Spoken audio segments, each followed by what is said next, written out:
Projects को use करके हमें कैसे परचेज ऑर्डर बनाना है, एक सर्विस भी हो, वो हम आपको आज बताएंगे। उसके लिए ट्रांजेक्शन कोड यूज़ करेंगे ME21N। ओके, यहाँ से हमें नीड बेस ऑर्डर लेना और वेंडर कोड लेना है 1162, जो हमने पहले क्रिएट किया हुआ है। परचेज ऑर्गेनाइजेशन डिसेंट्रलाइज होता है, डिसेंट्रलाइज परचेज ऑर्गेनाइजेशन होता है हमारा। चूँकि ये रिपेयर एंड मेंटेनेंस और स्टाफ क्वार्टर है, इसलिए हमारे पास जो सिविल SSA है C40, वो हम चूज़ करेंगे। कंपनी कोड हमारा 1100 है, ठीक है। उसके बाद हम यहाँ पे अकाउंट असाइनमेंट में प्रोजेक्ट लेते हैं। ओके, यहाँ पे देखिए अकाउंट असाइनमेंट में प्रोजेक्ट लेना है। चूँकि हमने एक WBS बना रखा है, उससे हमने वहाँ पे सर्विस का प्रोविज़न रखा है, तो सर्विसेज लेते हैं। और शॉर्ट टेक्स्ट में हम लेते हैं maintenance of BSNL building, PO quantity हम 1 रखते हैं। एंड ये सारे जो पैरामीटर्स हैं, ठीक है। Day format, okay. Delivery date हम आज की रखते हैं। नेट प्राइस हमारे पास जो है 94,216, 216.81, ओके।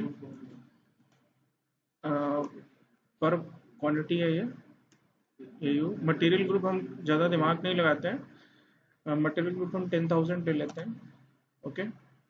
प्लांट में हमारा जो प्लांट है 1702 है, ठीक है। नाउ हम लोग अभी कस्टमर डाटा में जाते हैं, ओके। यहाँ पे हम सर्विस मेंटेन कर लेते हैं। ये repair and maintenance of staff quarter of the BSNL building which are come in the our civil judiciary zone. हमने क्या किया कि सर्विस नंबर मुझे नहीं पता था, ठीक है। सर्विस नंबर में मैंने यहाँ पे सर्च कर लिया, ठीक है। आप भी बेसिक सर्च कर सकते हैं। Building repair and maintenance of building का है, तो हमने ये रिपेयर एंड मेंटेनेंस का बिल्डिंग का ले लिया। बिल्डिंग की स्पेलिंग हमने गलत लिखी है। अब हम सर्च करते हैं, ये देखिए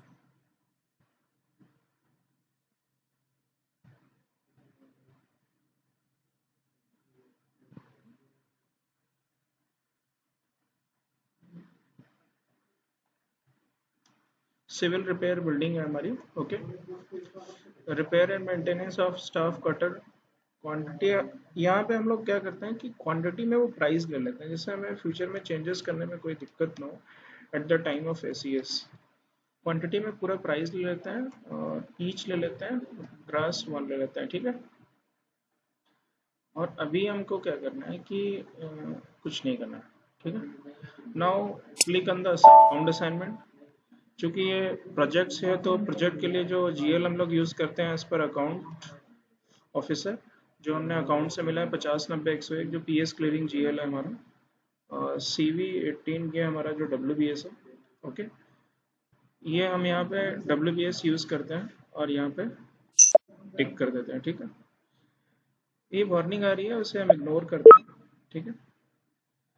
as per recommendation of the AO taxation, हम लोग यहाँ पे NC टैक्स कोड यूज़ करते हैं NC, जो हमारा नो क्रेडिट टैक्स है।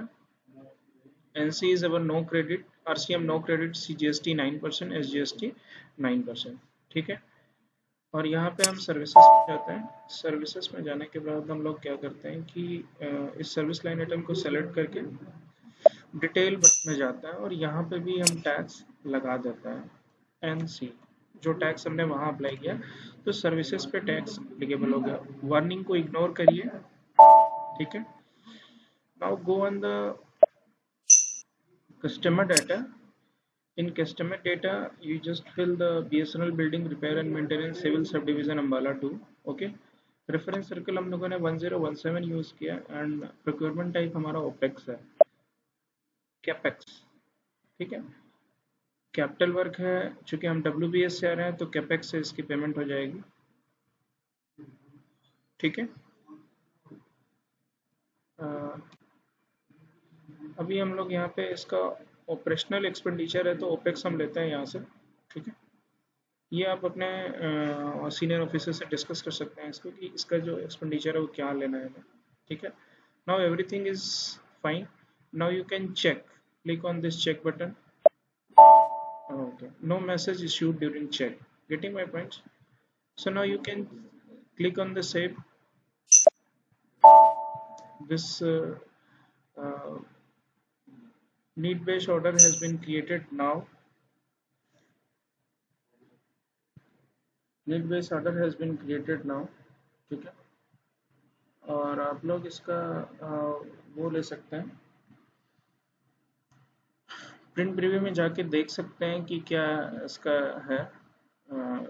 Again open this purchase order through ME23N. Okay, click on the print preview. See, ये देखिए 94,216 रुपीज़ 81 पैसे का जो ये पीओ हमने बनाया है। और आप देखिए ये हमने ये सारी चीज़ें लिखी, टैक्स वगैरह सारी चीज़ें। और जो हमारा जो वेंडर है SR developer defence colony Ambala के, ठीक है। और प्लांट हमारा 1702 है, ठीक है।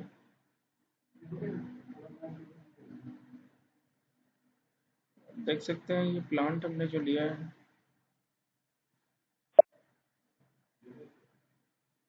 ठीक है। अभी हमें इस परचेज ऑर्डर को प्रिंट करना है, तो हम लोग इस परचेज ऑर्डर को प्रिंट करने के लिए टी कोड यूज़ करते हैं ME9F। सिंपली हमें क्या करना है कि एग्जीक्यूट कर देना।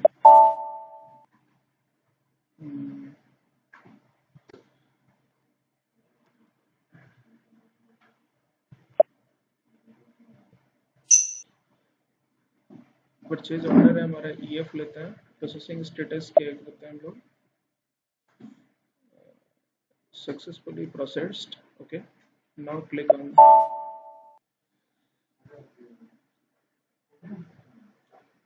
ये नहीं आ रहा है अभी, ठीक है। अभी आपको क्या करना है कि इनबॉक्स में जाना है, ठीक है। इनबॉक्स में जाके आपको क्या करना है कि ये जो परचेज ऑर्डर आया है इसको आपको भेजना है। Okay, so final releasing authority आपके केस में क्या होता है कि AGM है 9830 okay.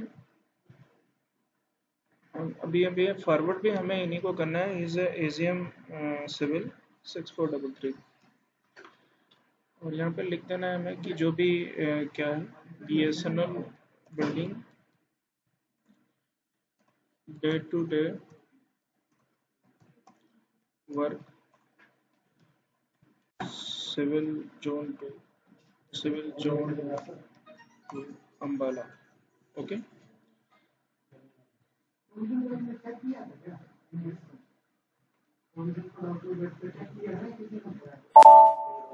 Rajpal Singh XEN civil है, हमें इनको भेजना था। PO submitted for approval please। PO amounting 94,216.81 submitted for approval please। Now I am just initiating this PO, initiating this purchase order। Okay,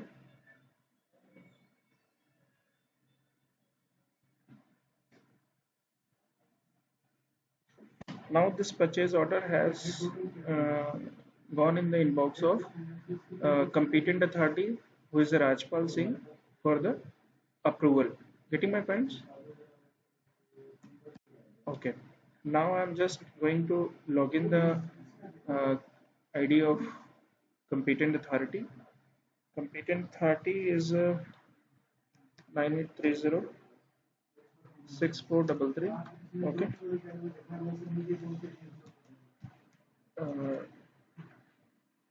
okay,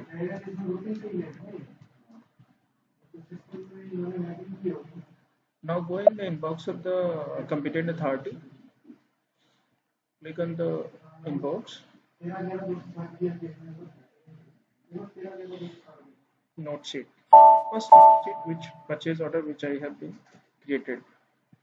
Now click on the display. Okay, the purchase order which has been created. Okay,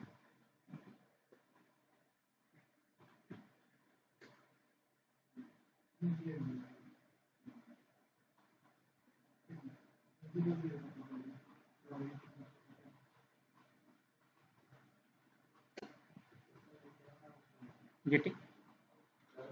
So if everything is fine, come here.